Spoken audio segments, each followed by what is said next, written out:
Hello guys, and welcome back to MS Tech Tutorials, and in today's video I'm going to be showing you guys how to play Valorant competitive today in Valorant console. And I think this was just recently that this got added. I'm not exactly sure, but anyways, yeah, let's get into it.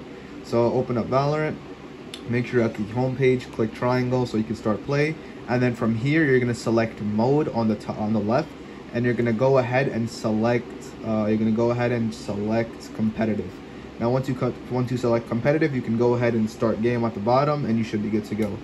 And I'm not exactly sure how the ranking system is right now, like if you need to play 5 games and then it will tell you your rank. I forgot, I haven't played comp in a very long time, but yeah, I think that is basically it. I don't know if it's 1 game or 5 games because it is on console, so it most likely is different, but anyways, yeah.